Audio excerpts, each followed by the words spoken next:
پێداچوونەوە بە شێوازی بەرهەمێنان و گواستنەوە و دابەشکردنی وزەی کارەبا لە هەرێمی کوردستان چی بەسەر هاتووە؟ لە ساڵانی ڕابردوو بەهۆی زۆری خەرجیەکانی ئەم کەرتەوە بارگرانێکی زۆری بۆ حکومەت دروستکرده بوو. وەزارەتی کارەبا چۆن مامەڵە لەگەڵ 1,645,000 لە هاوبەشەکانی دەکات.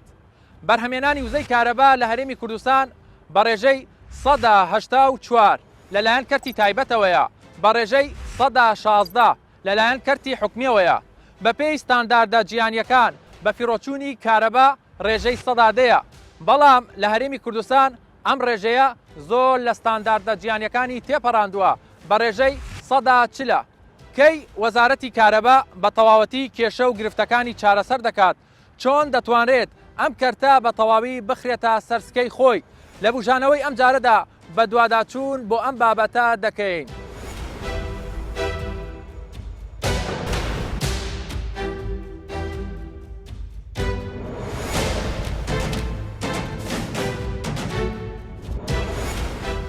کەرتی کارەبا ئەو کەرتەی حکومەت دەیەوێت بە تەواوی گۆڕانکاری گەورەی تێدا بکات. ئەمەش بە زیادکردنی بەرهەمێنانی وزەی کارەبا بە کەمترین تێچوو. لە ساڵانی ڕابردوو تەنها لە ڕێگای 2 وێزگەی کار و ئاویەوە، ئەوانیش وێزگەی دوکان کە 400 مێگاوات کارەبای بەرهەمدێنە و وێزگەی دەربەندیخان کە 249 مێگاوات وزەی کارەبای بەرهەمدێنە. ئەمەش پەیوەست بوو بە ڕێژەی بارانبارینەوە، واتە لە ساڵێکەوە بۆ ساڵێکی تر ئەو ڕێژەیە دەگۆڕا.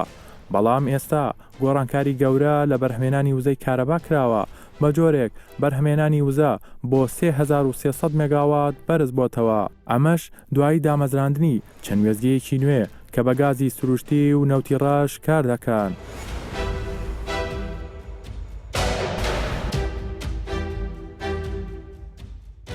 سەبارەت بە سێکتەری بەرهەمهێنان چەند گۆڕانکاریی بەسەردا هاتووە. گۆڕانکارەکان ئەوەیە کە چەند پرۆژەیەکمان هەبوو کە لەژێر دامەزراندندا بوو، ئەوە پرۆژانەوە بەروتاو بوون، هەندێکی ڕۆشتون. بۆ نمونە ویستیگەی 300 مێگاواتی هەڵمی خەبات کە ئەوە بوو لەلایەن جەنابی سەرۆکی حکوومەتی هەرێمی کوردستان و لە مانگی حەوت لە 14 ئەو پرۆژەیە کرایەوە و دەستی بەکار کرد. ئەو پرۆژێ ئێستا لەو کاتەوە بە بەردەوامی ئیشەکات بڕی 300 مێگاوات دەخاتە ناوتۆڕی کارەبای هەرێمەوە. و ئێمە چەند یەکەیەکمان هەبوو لە ویستیگە غازیەکانی کۆمباین سایکڵی هەولێر و سلێمانی لە چەمچەماڵ و لە ویستیگەکانی تریژەوە کە ئەمانە بە شێوەیەکی ئاسایی ئەمانە ساڵانە پێویستیان بەکاری چاکسازی هەیە. ئێمە توانیمان وە کە هەندێک پارە ئەو وەبەرهێنەرانە پێویستیان بوو کە لەلایەن حکوومەت بۆیان دابین کرێ ئەو بڕەگازەی کە بەرهەمی هێنرا لە کێڵگەکانی کۆرمۆرەوە کە دەهاتە ویستیگەکان ئەوانە بڕێکی گازی دیاریکرا بوو نزیکەی 380 میلیۆن پێسێجا بوو. ئەوە توانرا جار ئەویش لەلایەن وەزارەتی سامانە سروشتیەکان ئەو ئاستە بەرز بکرێتەوە بگاتە 405 میلیۆن پێسێجا کە ئەمەش توانیمان چەند یەکەیەکی تر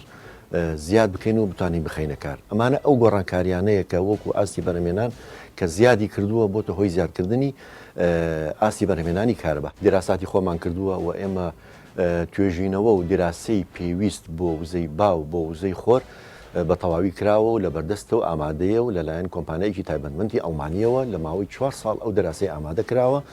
و دیراسەکە ئامادەی بۆ جێبەجێکردن. خۆشببختانە پاش ئەوەی کە ئێمە ئەو پێشنیارانەمان بەرز کرد و بە سەرۆکایەتی ئەنجومەنی وەزیران بە تایبەتی بۆ وزەی خۆر چووکە بەپێی دیراسەکە هەرێمی کوردستان زۆر گونجاو بۆ وزەی خۆر. خۆشببختانە بە سوپاسەوە سەرۆکایەتی ئەنجومەنی وەزیران وەڵامی داواکاری و پێشنیاری وەزارەتی کارەبای داوەتەوە و ڕەزامەندی داوە وەکو قۆناغی یەکەم ئێمە ویستیگەی 25 مێگاواتی دا بمەزرێنین بە کۆی گشتی 75 مێگاوات و ئێستا وەزارەتمان کار لەسەر ئامادەکردنی تەندەر ئەکات ئەو تەندەر دۆکۆمنتانی کە پێویستن بۆ ئەوەی ئیعلام بکرێ و بانگەوازی بۆ بکرێ بۆ ئەو کۆمپانیای وەبەرهێنەران و تایبەتمەندانی کە ئەیانەوەی وەبەرهێنان بکەن لەو بوارەدا.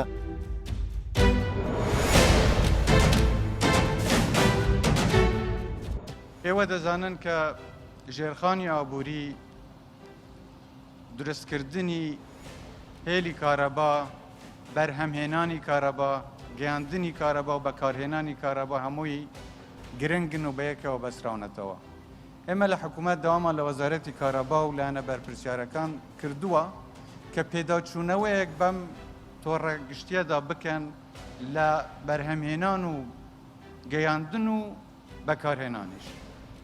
زۆر لە ئەرکەکەش دەکەوێتە سەر ئێمەی هاوڵاتی وەکو هەر هاوڵاتیەک هەمومان پێویستە ڕاستە خاوەن مافین بەڵام خاوەن ئەرکیشی یەکێک لە ئەرکە گرنگەکانی ئێمە ئەمەیە کە ئێمە کارەبا بە هەدەر نەدەین. یەکێکی تر لە هەنگاوەکانی وەزارەتی کارەبا کەمکردنەوەی خەرجیەکانە و پێداچوونەوەیە بە گرێبەستەکان لەگەڵ کۆمپانیەکانی بەرهەمهێنانی وزەی کارەبا هاوکات ئەم گرێبەستانە بە یەکێک لە گەورەترین گرێبەستە استراتیجیەکانی حکوومەتی هەرێمی کوردستاندا دەنێت کە خەرجێکی زۆر لەسەر حکوومەت بوو بۆ ئەو گرێبەستانە. وەزارەتی کارەبا پێداچوونەوەی بە کۆمەڵێک گرێبەست کردووە لەگەڵ وەبەرهێنەرەکانی بەرهەمهێنانی کارەبا. ئەم پێداچوونەوە چ گرنگێکی هەبوو؟ وەزارەتی کارەبا بە باشی زانی لە قۆناغە سەرەتاییەکانی دەستپێکی کابینە هەڵسێ بە پێداچوونەوەی ئەو گرێبەستانە لە چەندین لایەن لە دوای دیراسەکردن بۆمان دەرکەوت ئەو کەورە گرێبەستانە ئەگەر هەموار بکرێتەوە چەندین سوودی هەیە بۆ حکوومەتی هەرێمی کوردستان. سوودەکانی چی بوون؟ سوودەکانی لە ڕووی دادپەروەری کە ئێستا حکوومەتی هەرێمی کوردستان باسی چاکسازی دەکات کەواتە دادپەروەری لە نێوان هەموو کۆمپانیەکان لە هەموو چینەکانەوە بکرێت. لە ڕووی دادپەروەری شێوازی گرێبەستەکان لە سەرەتاوە جیاوازیەکی زۆریان هەبوو لە نێوان گرێبەستێک بۆ گرێبەستێکی تر. ئێستا حکوومەتی هەرێمی کوردستان ئەو گرێبەستانێک کە ئێمە هەموارمان کردێتەوە بە یەک شێواز بە یەک نووسینەوە بە یەک چاو بۆ هەر هەمووی یەک جۆرە گرێبەست بۆ هەر هەموو بۆ بەرهێنەرەکان دانراوە هەمووشی تازە کراوەتەوە. باشە ئەی لە ڕووی ئابووریەوە لە ڕووی ئابووریەوە ئەم گرێبەستانە چەندین پابندبوونیان هەیە لەسەر حکوومەتی هەرێمی کوردستان. ئەو پابندبوونانە ئێمە دوو جۆرە وزەمان هەیە وزەی وەرگیرا و وزەی وەرنەگیرا وزەی وەرنەگیرا واتە ئەو وزەیە کە بەرهەم دێنرێت لە وێزگا بەڵام ناتوانین ئێمە وەکو تۆڕەکان وەکو ناوشارەکان وەری بگرین بۆیە ئەو گوژمەیە کە دانرا بوو 3.2 سنت بۆ 1 کیلۆوات سکاتژمێرێک لە وزەی وەرگیرا و بە هەمان شێو بۆ وزەی وەرنەگیرا بەڵام وەزارەتی کارەبا هەڵسا ئێستا کردووی دابەشی سەردووی کرد لە 3.2 کرا بە 1.6 سنت بۆ کیلۆوات کاتژمێرێک کەواتە ئەو ساڵانە گوژمەیەکی زۆر زۆر دەگەڕێتەوە بۆ خەزێنەی حکوومەت بەمەش بە یەک چاو بۆ هەر هەموو کۆمپانیەکان بەبێ جیاوازی کردن. باسیەوەت کرد لە ڕووی دادپەروەریەوە باشە لە ڕووی ئابووریەوە باشە ساڵانە ئەگەر مەسەن بە تەخریبی لە سەرەتای یەکەم و ئەم چاکسازی پێداچوونەوە چەند نەگەڕێنێتەوە بۆ خەزێنەی حکوومەت. ئێمە وەکو سەرەتایەک کە ئێستا کارمان تێدا کردووە ساڵانە دەتوانین بڵین بڕی 250 میلیۆن دلار بۆ حکوومەتی هەرێمی کوردستان گەڕاوەتەوە ئەمە لە سەرەتاوە بەڵام ئەمە چاکسازی تری بەدواوە دێت چاکسازی تری بەدواوە دێت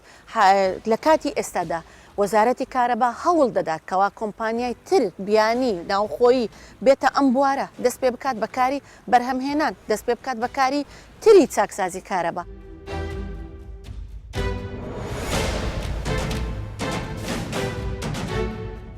ئێستا وەزارەتی کارەبا لەڕێی ئەنجامدانی چەند چاکسازیەکەوە دەیەوێت بە تەواوەتی کۆنتترۆلی کەرتی کارەبا بکە لە هەرێمی کوردستان. بەستنی پێوەری زیرەک دیارترین ئەو چاکسازیانەیە لە ماوەی ساڵێکدا 264,000 پێوەری زیرەک بۆ ماڵان بەسراوە. ئەنجامدانی 413 پرۆژە لەسەر داهاتی 108 وەزارەتی کارەبا. بەرزکردنەوەی بەرهەمێنانی وزەی کارەبا لە 3300 مێگاواتەوە بۆ 6737 مێگاوات. دروستکردنی تۆڕی نیشتیمانی بە بڕی 42 میلیۆن دلار. ڕاکێشانی بۆری گاز بۆ سەرجەم وێزگەکان. دۆزینەوەی چارەسەر و میکانیزمێکی تەواوەتی بۆ ڕادەستکردنی دابەشکردنی کارەبا لە ڕێی کەرتی تایبەتەوە. بەم شێوەیە وەزارەتی کارەبا لە ڕێی ئەم چاکسازیانەوە دەیەوێت کۆنتترۆلی کەرتی کارەبا بکات.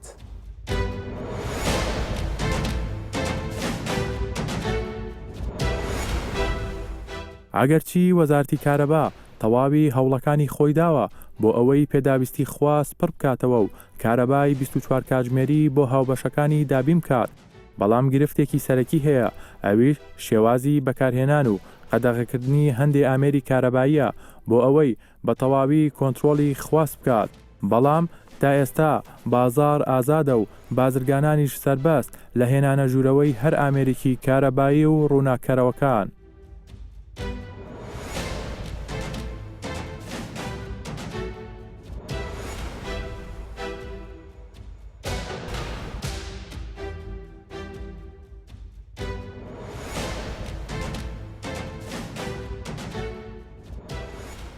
بۆ ئەو ئامێر و لایتێنانی کە لە دەرەوە دەیهێنن بۆ ناکەن بە ئەمپێرێکی کەمتر بەواتێکی کەمتر بێ ئێوە بازرگانن ئێوە هاوردەی دەکەن.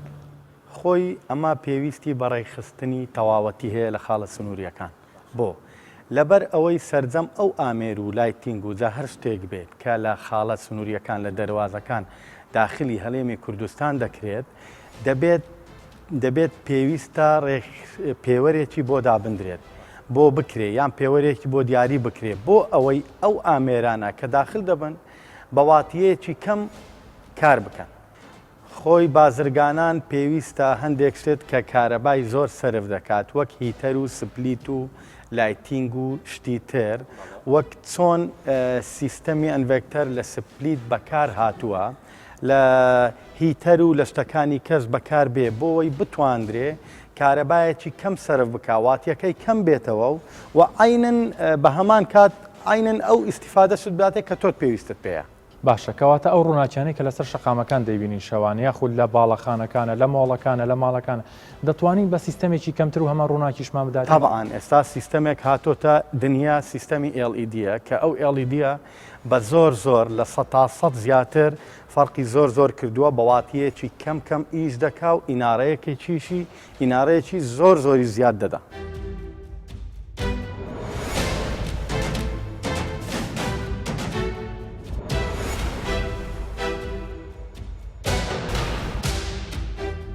شێوازی بەرهەمێنانی وزەی کارەبا پێویستە گۆڕانکاری بەسەردابێت بۆ نمونە سوودوەرگرتن لە وزەنیۆبووەکان بە تایبەتیش تیشکی خۆر کە هەرێمی کوردستان ناوچەیەکی گونجاوە بۆ بەرهەمێنانی وزەی کارەبا. ئێستا وەزارەتی کارەبا لە هەوڵدایە لە هەر سێ پارێزگای هەولێر سلەیمانی دوهۆک سێ وێزگای بەرهەمێنان بە قەبارەی 75 مێگاوات کە سوود لە تیشکی خۆر وەردەگرێت دابمەزرێنێ بەوتەی شارەزایان سوودوەرگرتن لە وزەنیۆبووەکان هەم بەرهەمێنانی وزەی کارەبا زیادەکە هەمیش بارگرانێکی زۆر لە خەرجێدارایەکانی سەر وەزارەت کەم دەکاتەوە.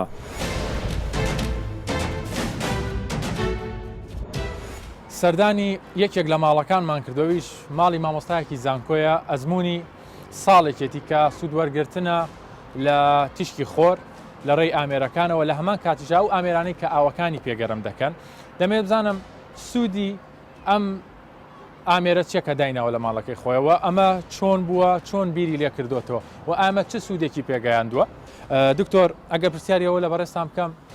هۆکاری چی بوو ئەمەتاندانە و تا چەند سوودت لەم ئامێرانە وەرگرتۆ بۆ وەرگرتن لە بەرهەمێنانی کارەبا لە ڕێی تیشکی خۆرەوە. ئەو ئامێرانە ئیسیفادە و سوودیان زۆرە. یەک لەوانە من لە ماڵەکەی خۆم مۆلیدەی ئەهلیم نییە کارەبا کە کارەبای نیشتیمانی دەپسڕێ کارەبایەکەم دێتە سەر کارەبای بەرهەمێنانی خۆمی ماڵێ دوای ئەوەش لە وزەی خۆرەوە گەرمالە و خۆر وەردەگرین بۆاستەوە ئامێرە بۆ گەرمکردنی ئاوی پێویستی ماڵێ کە بەڕاستی 150 تا 155 کارەبا کەمتر بەکاردێنی بۆ گەرمکردن لە بەهار و پاییز و زستان کە باسی هاوین ناکەن چکە هاوینان ئاوی گەرمان پێویست نییە وەکو باسی کوردستان دەکەم. دکتۆر لەمەوەی ئەم ساڵەیە ئەوەی کە بەڕێزت باس کرد کارەبات لێ بەرهمێناوە لە ڕێم ئامێر بۆ ماڵەکەی خۆت و ئاویشت لە ڕێی ئامێرەکەەوە بۆ نمونە هەمان ئەو پرۆسەیە کە لە ڕێی کارەبایەکی نیشتیمانیەوە یاخود لە ڕێی کارەبای مۆلیدەکانەوە وەری دەگرێت. ئەگەر بینە سەر بەشی یەکەم بەرهەمێنانی وزەی کارەبا لە ڕێی سۆلەر PV ئەوەی کە دامناوە ماکزیمەم جەنەرێشنی لە 5 کیلۆواتە بە زمانی بازاری خۆمان لە دەوروبەری 20 ئەمپێرێک دەدا لە بەیانیانی سعات دا لە بۆ 3 دوای نیوەڕۆ کە ڕۆژ لە دەرەبی و ئاسمان ساماڵ بێ بە معدل زیاتر لە 10 ئەمپێر لە بۆ 15 ئەمپێر کارەبای ماڵم بەرهەمێنان و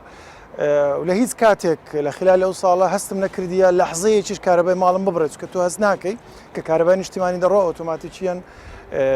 تعویزی ئەو لە ڕێگەی ئەو سیستمەوە دەبێت. لە وەرزی زستانە پێچەوانەی هەموو وڵاتان دەگوترێت خواز لەسەر کارەبای نیشتیمانی زیاد دەکرێت بەم هۆیەوە پێدانی کاژمێرەکانی کارەبای نیشتیمانی کەم دەکرێتەوە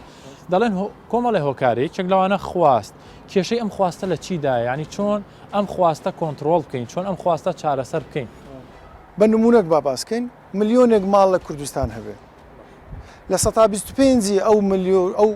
هەموو ژمارە ماڵەکانی کوردستان لە 125 ساڵانە سپلیتێک زیادکە ئەمە ناڵێم هەمووی سپلیتێک زیادکە کەواتە تو 250 مگاوات ئەگەر بەس کۆنتترۆلی ئەوە بکەی بڵێ ئەو نەوە سپلیتە نیەتە ژوورێ ئەو نەوە بێ کە چستی زیاترە ئەوە تو وات کرد خواستی 250 مگاوات کەم کەوە کارەساتی گەورە هیتەرە ئەساسێکی زانستیت لە بۆ باسکەم ئەگەر بە زمانی سادە باسکەین هەر ئەمپێرێک بدە هیتەرێک بای ئەمپێرێک گەرمی دەداتێ بەڵام ئەو سپلیتانی کە دەڵێم سپلیتی باشن یەک ئەمپێر کارەبای بدێ بای 5 ئەمپێر گەرمی دەداتێ دەبێ فەرمانگەیەک لە ئەنجومەنی وەزیران هەبێت ئەو فەرمانگەی خۆی بە خاوەنی بەکارهێنانی تاقەی ئەو وڵاتە بزانین ئێستا کەس خۆی پێ نازانین ئەوە لەسەرەوە خوارێ جوان دەبینی وەزارەتەکانی لێ دیارە ئەو هەیئەیە دێ بەرنامە دادنێ دەڵێ ئەگەر ئەو سپلیتەی کە 12 ئەمپێر و 13 ئەمپێری دەوێ سعرەکەی 400 دلارە بە نمونە باز دەکەم ئەو ڕقەمانە ڕاستین لەوانەیە بە نمونە 400 دلارە من قبولی ناکەم بێتە وڵات ئەگە بێتە وڵات دەبی 100 دلار زیاتر بەڵام ڕسوماتی گومورجی زیاد بێ. گرنگترین ئەو چاکسازیانەی وەزارەتی کارەبا بۆ کەمکردنەوەی خەرجیەکان ئەنجامی داوە کەمکردنەوەی پابەندی سەر حکومەت لە 185 بۆ 160 کەمکردنەوەی نرخی کڕین مێگاوات کاتژمێر لە 63 دلارەوە بۆ 45 دلار کەمکردنەوەی قەرەبووی مێگاوات کاتژمێر لە 32 دلارەوە بۆ 16 دلار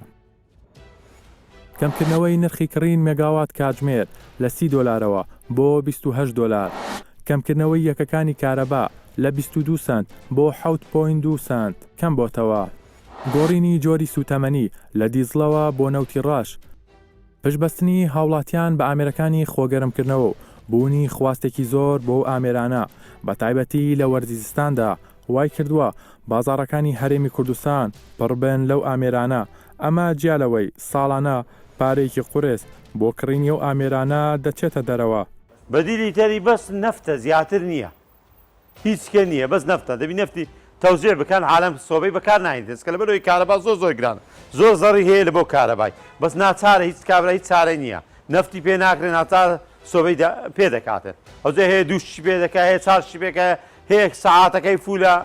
لەوانێ دە سۆبەی پێ بکاتن جاروەیە کابرا ئاویەکی دێنێ دو ئاوی دێنێ پێنج ئاوی دێنی دەفرۆشیتن یعنی ئاوێک لەوانێ بای پێنج دەفتەری بای چار دەفتەری بای سێ دەفتەری حەسەب ئەوەکەیتی سۆبەکەیە طبعا زۆر زەڕی هەیە لەو کارەبای بەڵام حکومەت دەبی یەکشتی بکات نفتی تەوزیع بکاتن هەتا ئەو سۆبە نافرۆشێتن ئەگە نفتی تەوزیع بەس ئەگە نفتی تەوزیع نەکات دایمەن سۆبە زیاتر دەفرۆشێتن.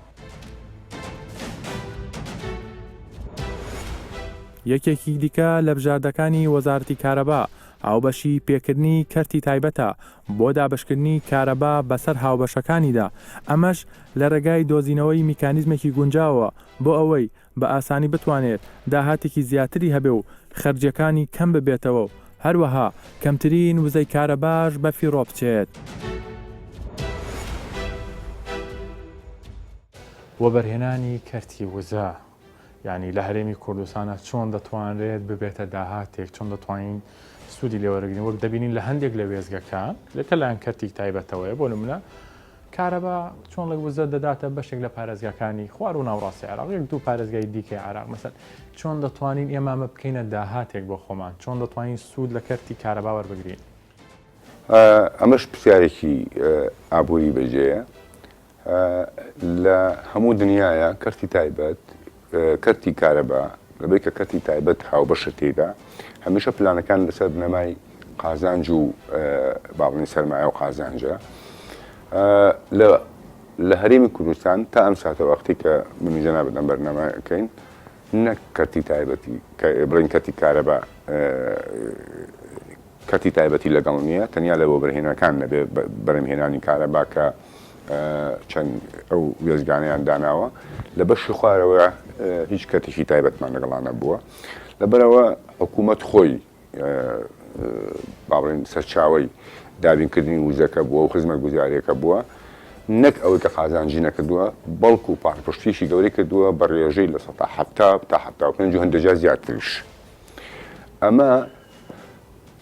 وای کردووە کە ئێمە نە قازانجکەبین بەڵکو ئێمە زیان بکەین زیان بەواتای لایەنە ئابوورەکەی باسەکەم و ئیلا لەلایەنی خزمەت گوزاریەوە حکوومەت خۆی پێ با بڵێن خزمەتکاری خەڵکی خۆی بووە کارەبای بەرەمێناوە بە هەر جۆرێکی وزە و بە هەر جۆرێکی باڵێن سوتەمەنی بەشێک هەیە یا کەرتێک هەیە کە پێڵەن کەرتی دابشکردن لە کەرتی دابشکردن لەوێشە ئێمە بە شێوەی PPP واتە هاوبەشی پێکردن Private Public Private Partnership ئێمە بەو مۆدێلە یان بڵێن بەم شێوازەی جۆری هاوبەشی پێکردن کەتی تایبەت هاوبەش پێکەین لە بەڕێوەبردن و لە ئیدارە و لە دەستیانە و لە ئیشکارەکانی کەتی تایبەتە کەتی دابشکردنە لە هەموو دنیای کەرتی دابشکردن هاوکار و تەواوکاری با بڵێن کەتی حکومیە و کەتی کشتیە ئێمە لە وەزارەتی کارەبا لەگەڵ ئەمەشە هاتوین زۆرێک لە کۆمپانیەکانمان لە ناو دەرەوان گەشت کردووە بەوەی کەوان ئۆفەری خۆیان و پرۆپۆزەڵی خۆیان تەقدیم بکەن بەوەی کە ئەم ئیشە بۆ ئێمە بکەن بە شێوەیەکی وابێ پلانی ئێمە وایە لەناو ئەو کارە بە شێوەیەکی وابێ زۆرترین خزمەتگوزاری بە هاوبەشەکانمان بگەێنێ واتە ئاسی خزمەتگوزاریەکان بەرز بکاتەوە لە هەمان کاتە کەمترین خەرجی واتە خەرجەکانی حکوومەتیش دابرزێ ئەمە باڵێن ئامانجەکەی لی و ئێمە بەردەوامین چێ و چی کۆمپانیایەک و چ لایەنێک بتوانێت ئەمە دەستە بەرکە بەم بنەمایە بەدڵنیایی ئێمە پێشوازی لێ دەکەین ڕێژەی ستانداردی بەکارهێنانی کارەبا چەندە لە جیهانە و لە هەرێمی کوردستانیشا چەندە بزڵبت ئێمە بۆی کە هەر بە خێرایی بووی کە زمانێکی سادە بێ هەموو خەڵک و بینەرانی خۆشویستی شتێ بکەن مەسەرەن بۆ نمونە ئەگەر لە هەرێمی کوردستان تاکێشی ئێمە لەگەڵ تاکێشی وڵاتانی دەوروپشت و لەگەڵ تاکێشی وڵاتانی ئەوروپای ئەم قارانە بکەین تاکێشی ئێمە چوار ئەوەندەی تاکێشی وڵاتانی دەوروپشت کارەبا بەکاردێنێ حەو ئەوەندەی تاکێشی ئەوروپیش کارەبا بەکاردێنێ تان ئەمانە ڕەخنەگرتن نییە لە تاکی خۆمان یعنی ئێمە خزمەتکاری ئەوان و ئەو کۆمەلگایە کە خۆشم تاکێکم لەوە جەنابیشت و هەموو خەڵکێک ئەو کەڵسەرەیە ئەو کللتورەیەکە وەکوتم بەشێکی ئەوەیە کە کارەبا پاڵپشتی کراوە نرخی هەرزان بووە بەشێکی ئەوەیە کە کارابەکە هاتۆ بۆ خۆگەرمکردنەوە لە وەرزی زستانە کە دروست وایە کەوانە بێ و ئەبێ ئەم با بڵێن گەرمیە بە سەرچاوی سوتەمەنی خۆی بێنێک بە کارەبا لەگەڵ ئەوەشە ینی شتێکی تریش هاتە سەری کاتێککە ئەزمەی سوتەمەنی بووە کارەبا بازەکەی داوە کاتێککە ئەزمەی غاز بۆ کارەبا بازەکەی داوە هەموو هەمیشە فشار لەسەر سیستمی کارەبا دروست بووە بۆیە ئێمە نەگەیشتن بۆ ئامانجی کە جناب باسی کرد کە دابینکردنی کارەبا بچوە کاژمێری بووە.